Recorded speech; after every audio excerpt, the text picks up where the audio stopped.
At kayo po ang nakapirma. I volunteered, Mr. Senator. So mali itong papel na to.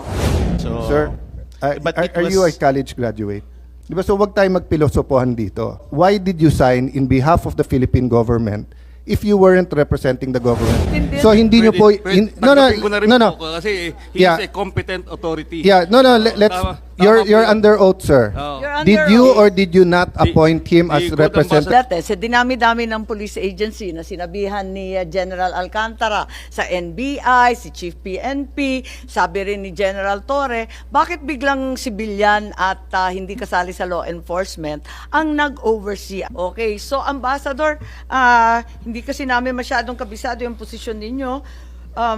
Saan ang opisina ninyo? Madam Chair, ang office ho namin, the same with the PCTC, same building ho kami. Paliwanag ko lang ho ng short yung opisina din ho namin. Ang Special Envoy ho for Transnational Crime, ang Philippine Center of Transnational Crime, which is the Interpol NCV Manila, sila po yung aming secretariat at yung operational partner. So may opisina po kayo? Wala? Meron po, na nasa taas po Ilan kami ang sa- tauhan nyo? If I'm not mistaken, around 15.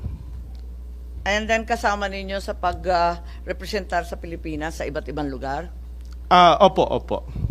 So kung hindi sa ilalim ng PCTC ang Special Envoy, aling department kayo? Sorry, Madam Chair.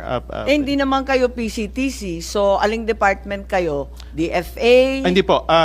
Ambassador kasi eh. Ang amin pong opisina, OSETC and PCTC are all under the Office of the President. Pero hiwalay kasi hindi naman kayo under the PCTC, ano? Hindi po. Ang PCTC po ang aming secretariat. Sila po yung operational arm namin. What are the functions? Like you said earlier, you represent the Philippines in different fora, is that correct? Yes, ma'am. I see. What is the role that you actually played in the arrest of PRRD and his transport to The Hague? Anong papel po ninyo doon? Kasi lumalabas yung pangalan ninyo sa resibo at yung pag-turnover. Opo, Staff, ipakita lamang. Ito, yung transfer of custody, surrender and transfer, andyan po. At kayo po ang nakapirma, at alam ito ni Secretary Senator Cayetano. Bakit kayo ang nakapirma? Opo. Ano po yung papel ninyo ron? Ganito po yan. Ma'am, I was there to oversee the smooth arrest of the former president. Now, So, nandun kayo sa Villamor? makikita nyo naman po dun sa mga videos na lumabas. Hindi ko po maalala kasi hindi ko kilala yung mga taong Opo. doon. Ngayon, doon naman ho Madam sa... Chair, excuse me, Madam Chair. Senator Bato, please. Since when naging function ng Special Envoy yung pag-oversee ng operations, ng pag-aresto? Kasi, I'm sure, Special Envoy ka, trabaho mo is outside. Envoy ka doon para mag-represent. Pero when Hindi it po, comes to operational matters, kailan naging Hindi po trabaho mo hindi- yung pag-oversee ng operations? hindi po ako nag-oversee ng operations. Yun lang hong sitwasyon dahil ang PCTC ay ang aming secretariat and operational arm. Not even the PCTC, I suppose. Because PCTC is, sila lang ang nagkukontrol ng NCB. Yes, Diba? opo. O sila nagkukontrol ng secretariat. Opo. Pero Sila po yung secretariat namin. Pagdating sa Interpol, halimbawa, ganito, meron tayong General Assembly ng Interpol. Sino nag-head of delegation? PCTC. PCTC? PCTC. Ikaw, General Marbil, hindi ka pa ba nag-attend ng national, yung General Assembly ng Interpol? Sir, umattend po last year po. Last year. Opo. So, sinong head of delegation? Ang nandun po si General Alcantara po ang kasama po namin. Because when I was the Chief PNP, lahat ng ang head of delegation, yung Chief PNP. Tapos, head of delegation ng ibang bansa, yung uniform talaga na police agency ng kanilang lugar. Kaya yun yung alam ko ha. Kasi yung PCTC naman is NCB lang ito. sila yung NCB. Pero pag, when you say police agency, Chief PNP talaga ang head niya, di ba?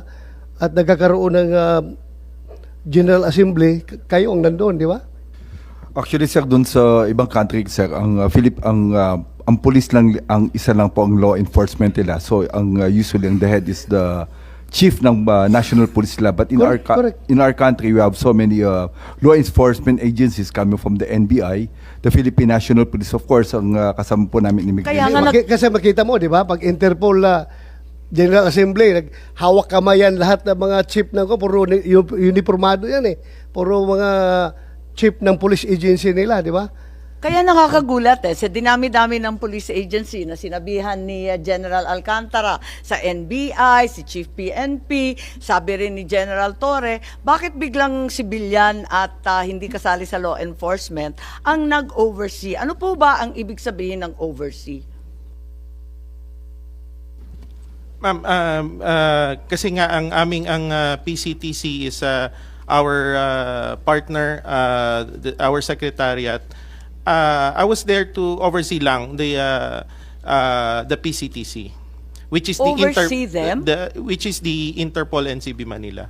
Madam Hindi, Chair. teka muna, nalilito ako, di ba, nandun ka, bakit alam mo nang itatangay sa ibang bansa? Hindi po. Anong ginagawa mo doon? Na-serve na, nabigay na yung kopya sa lahat. Anong ginagawa mo doon? Anong ginabangan mo? I was there to assist the executive director, ma'am. Was the executive director in Villamor? Naroon po ako. I was in the plane and I was in the 250 in Villamor. Even without a red notice, nandun na kayo, nag-aabang na. I had a red diffusion po. Yes, but I the had a diffusion, we copy. have already said ad infinitum that this is not an arrest warrant, di ba? Yes, Maliwanag na yun. tama Ikaw po yun, nagpaliwanag tama po. eh. O di, We had the red diffusion. I had to carry it. request for information lang, di ba? Hindi po. Ang red diffusion po is a request, is an international request for international cooperation or an alert. Ang red notice po ay ganon, ang diffusion po ay ganon din, pareho lang po. Eh, ganun nga. Kaya nga, ang, Yung diffusion po is resorted to if there is urgency, importance, element of time, kaya po nagiging diffusion. hindi, ang liwanag naman, action Opo. to be taken, locate lang eh. Locate lang and possibly arrest with a view to extradition. So, mahaba pang proseso. Ma'am, can I pero, clarify? Yes, si Yeah. Senator. Pa-clarify lang, factual lang, Ambassador Lacanlao. So, you were there to oversee. Yes, You Mr. were, when you say there, you were in Villamor. The airport. Okay. The airport. Then, did you accompany them on the plane? Yes, Yes. Mr. Senator. And then, did you stay in the Netherlands? Yes, I stayed there for 2 days. Okay, and hindi mo alam na dadalhin siya doon? Hindi po. Can I make a clarification? That time, Pwede ko lang itanong, isang hirit lang. Wala ka sa listahan na binigay ni General Alcantara, yung mga nabigyan ng diffusion notice, ano? Wala ka doon sa listahan ng NBI, Chief PNP, wala ka doon sa listahan. Paano man nalaman? I was informed informally by Executive Director Alcantara. Informally. Apo. So you were also there informally. You had no formal function at the Villamor or the airport sites? I was there to oversee, ma'am, lang the PCTC. Hanggang PCTC lang po ako. Yun lang po yung aking... Can I clarify that? Yes. So, sabi mo kanina, you were there to oversee. I'll clarify what oversee means. But sabi mo, hindi mo alam na dadalhin siya sa Hague. Pero yet, sumakay ka ng aeroplano, sumama ka, you stayed in the Hague 2 days. Yes. And sabi mo, hindi ka alis, nandun ka lang. Okay, can I Yes, explain, yes. Mr. Senator? That time ho kasi, the members or the staff of the Interpol NCV Manila, wala hong available na mga kasamahan natin doon na may passport na ready. So, I volunteered, Mr. Senator. I just want to make clear. Magsiserve So, lang if you- kayo ng diffusion? May dala ka pang passport? Hindi po. Hindi So, po. Kasasabi mo lang eh, yung iba walang passport. Ikaw lang yung may passport, may visa. Opo. Kaya alam mo na itatangay sa ibang bansa. Hindi po, yung passport po nasa sasakyan ko lang parati eh. So, kagagaling ko lang po kasi ng Geneva, kakauwi ko lang ho ng Geneva that time. So, kaya ho yung passport ko, nasa sasakyan ko lang. Hindi pa ho ako nakakapag-unload. Okay. I was gonna ask that na kung hindi mo alam na dadalin doon pero sumama kayo sa 2 days tapos may passport ka but nasa kotse mo passport, okay. But you volunteered to accompany why? To accompany the former president. Because Ah, kailangan, what was the reason? Sabi mo, yung mga kasamahan mo walang passport. Hindi po. Wala po akong sinabing kasamahan ko walang passport. Ang Sorry. wala pong passport that time yung mga PCTC Okay.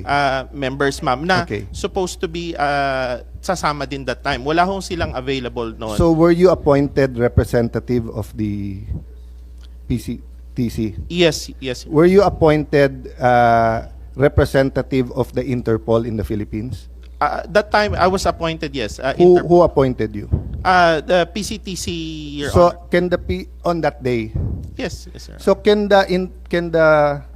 buuin natin ha, kayo lang mga militar at police nakakaintindi ng 3-4 na letra eh. Yung Philippine Center for Transnational Crime. Sir, can you appoint the representative ng Interpol on the spot? Kasama sa powers yon. If I check with Interpol, so kung today pwedeng ako representative ng Interpol?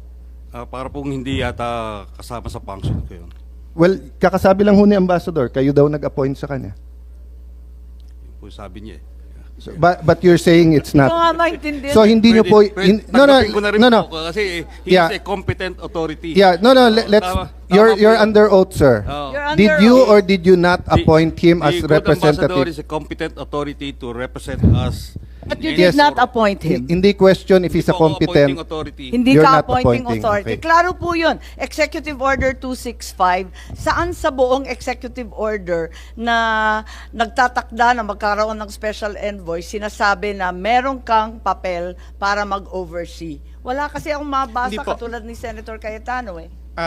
Madam Chair, yun nga po yung relasyon ho namin ng OSETC and PCTC, sila yung aming Secretariat and Eh, Operational. sekretarya lang ninyo, siya Opo. pa ang appointing ninyo. Hindi Parang po, ang gulo. hindi po. Boss ba ninyo yan or utusan? Hindi po, clear ko lang ho. Kasi that time, wala hong available na members ng PCTC anang may passport noon. So, kaya ho sinabi ko kanina, I volunteered para ho i-accompany ang former president in behalf of the PCTC. Okay, ma'am, can I clarify ha? I'm not going into the supervision, your appointment as special envoy because depende sa presidente, pwedeng iba, di ba? Kahit presidential advisor, if the president has special advisor on justice, then it's between the president, Secretary Remulla, etc. Ang focus ko doon sa ikaw ang representative ng Interpol. Kasi sabi mo, yes, ang sabi po ni Secretary Alcantara, hindi kanya in-appoint. So, sino nag-appoint sa'yo bilang representative ng Interpol? Nirepresent ko po ang PCTC. May I clarify? Yeah, go ahead, Mr. sir. Senator? Kasi traditionally, ang executive director is also the envoy. Ngayon, pinaghiwalay po yung posisyon. Yung ginawa po ng Malacanang, hiniwalay po yung posisyon ng special envoy at ng executive director. Pero dati ho, isa lang yan. Yeah. But lihis doon, Sec, sabi kasi ni Ambassador, siya daw ang representative ng Interpol that day ng Pilipinas. Yung paalis mo pagpunta ho ng The Hague, siya po yung representative talaga ng Interpol. Yeah. Kasi siya lang ho yung may connection sa PCTC. Eh. But I was asking, who appointed him representative of Interpol? Ano ho yan? Kasama ho yan sa kanyang appointment.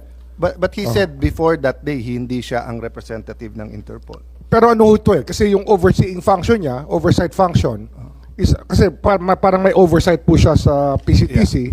I think that they took it from there na siya rin po yung responsible for the Sige. PCTC.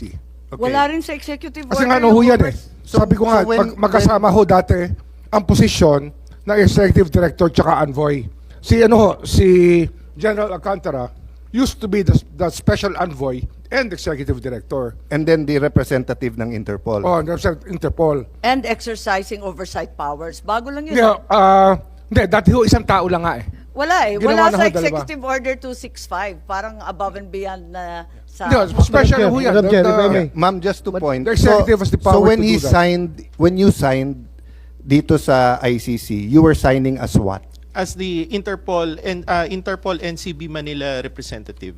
Your Ang Honor. nakalagay po dito, you're signing as in behalf of the Republic of the Philippines, not as Interpol. Kasi po nung that time, yung representative ng ICC na kausap ko, naka-print na po yung, Yeah, yung so, government. So, Sir, but it are you a was- college graduate?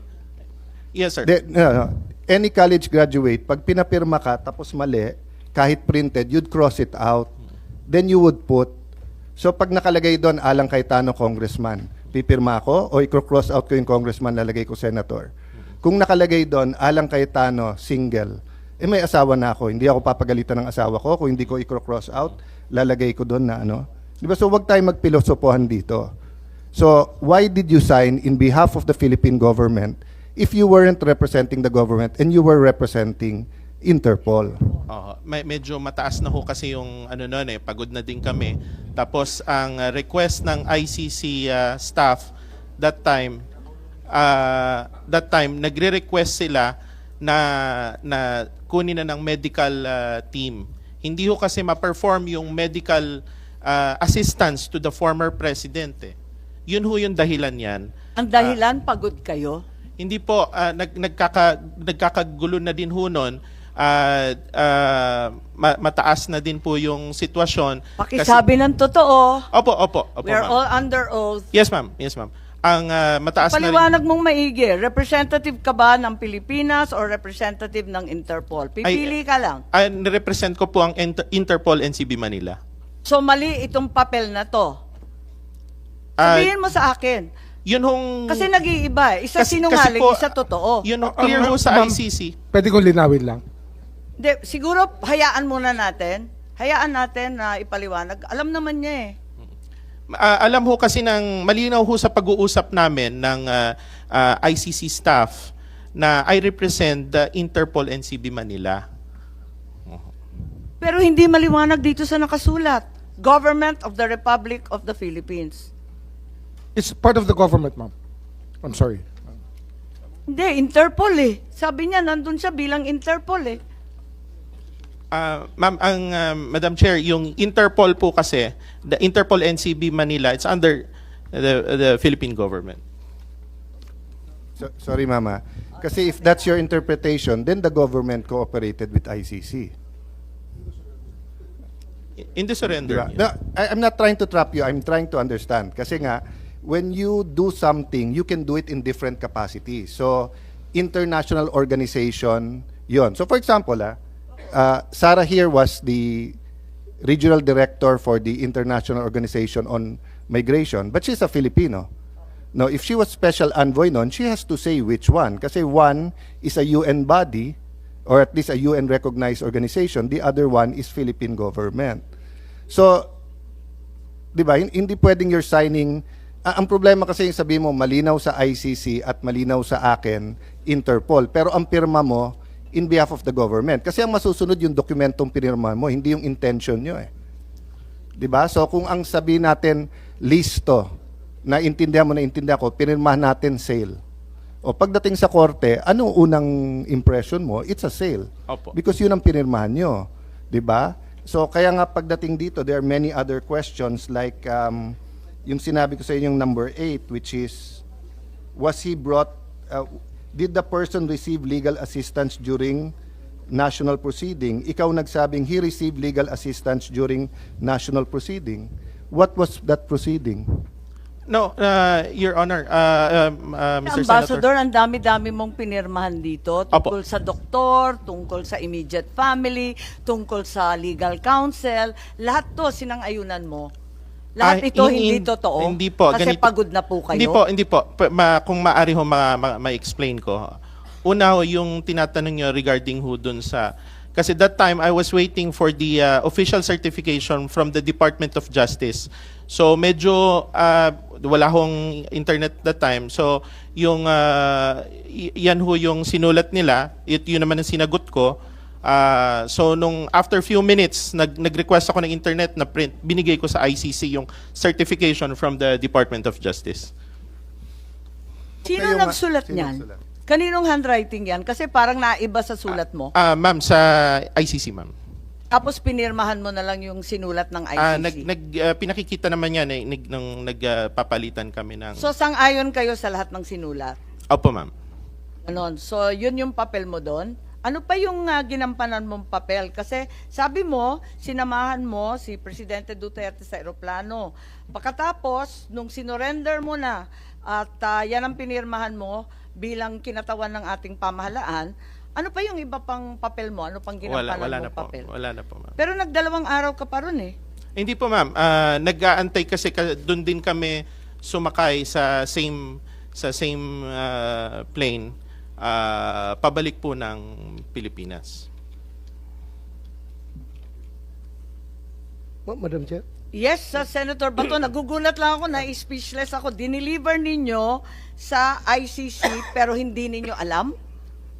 Paano hindi ninyo Hindi po, alam? alam po namin, ma'am, regarding dun sa ICC. Ang hindi ko po, balikan ko ho yung unang pag-uusap, kaya hindi alam. Nung unang pagdating sa airport, totally wala po akong alam nung pagdating ko sa airport. Naiya. Sa NAIA. Opo, opo. Madam Chair. Yes, Senator Bato. Pwede mo laman, Ambassador, kung kailan ka appoint as special envoy Ah, against national crime? July 2024, Mr. Senator. Alam ninyo, gusto ko lang tignan yung pinirmahan mo kasi maraming kabulastugan dito. Hindi ko maintindihan. Yung number 8, kung maipakita sa screen. The date, time, and location of the appearance of the arrested person before the competent judicial authority. Ang sinagot mo, do not know. Paano hindi mo alam, samantalang nandun ka sa airport na hanggang sa Villamor, hanggang sinakay sa eroplano? Bakit hindi mo alam? Hindi po. Yung number 8 po, that time, kagaya ho ng sinabi ko kanina, I'm just waiting for the certification from Department of Justice. Yung certification dumating pa ng March 12 eh. Hindi po, na dumating po on the same day, mga siguro 10 minutes. Pwede ninyong pakita sa amin kasi yung certification na binigay ng DOJ sa amin March 12 ang nakasulat. Yun po yung certification na binigay ko po. Yung date lang po, siguro kasi that was March 11. Pero yung... Hindi, date, time, and location.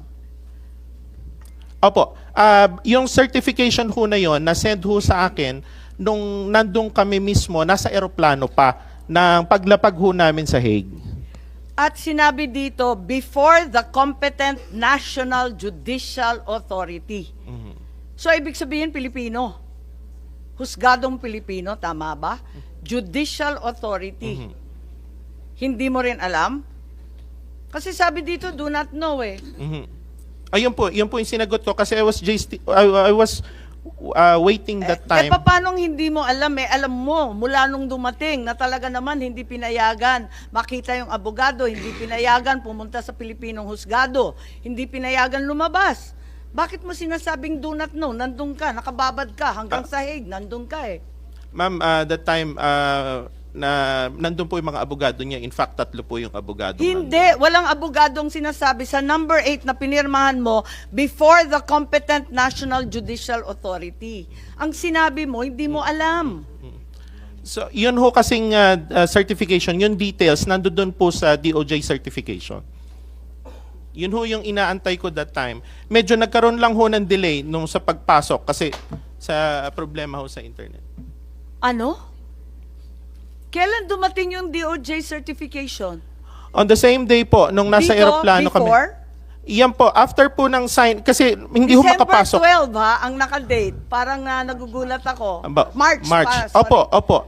Natataranta ako, nagugulat. Hindi po ma'am, naguguluhan na ako dito eh. Madam Chair, pumasok po yung certification on the same day medyo nagkaroon lang Hindi, nung- March 12 ang nakasabi. Paano mo natanggap? Excuse me, yung nagko-coach, nahihirapan po kami. Ma'am, Hindi, the best, I think the best person to answer that would be Abogado po the kayo. person who issued the certification is here.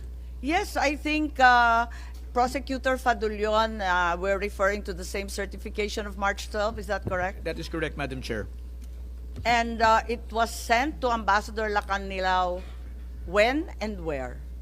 If I may just be allowed to explain, ma'am, the certification that is in the possession of the committee chair is a certification which indicated that the arrest was made on March 12, 2025.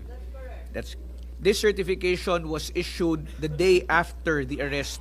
This would be March 12 also, 2025. So are you saying may mas maaga pang certification There na siya lang ang nakakaalam? No, ma'am. This certification was the one which was prepared as per instructions to me by the OIC Secretary of Justice because it was needed by Ambassador Lacanilao the moment that he reaches The Hague. So this was prepared on that day, and if I may point, That day being March 12. March 12. March 12. So hindi pa rin tumutugma yung oras. Yes, ma'am, may konti hong inadvertence dito kasi the date March 12 here refers to the time of the arrest when in fact the arrest was actually March 11, 2025 at approximately So hinabol lang 11:44. ninyo yung certification after the fact? No, ma'am. This was the first certification that was issued because this was the one that was needed by Ambassador Lacanilao. We So corrected this after you pointed it out that when we reviewed it again and we saw that the date indicated for the arrest was March 12 instead of March 11. But And Ambassador Lacanilao received it on March 12, March 11, in Villamor, in Dubai, in The Hague. as Saan far po? as I know, Madam Chair, the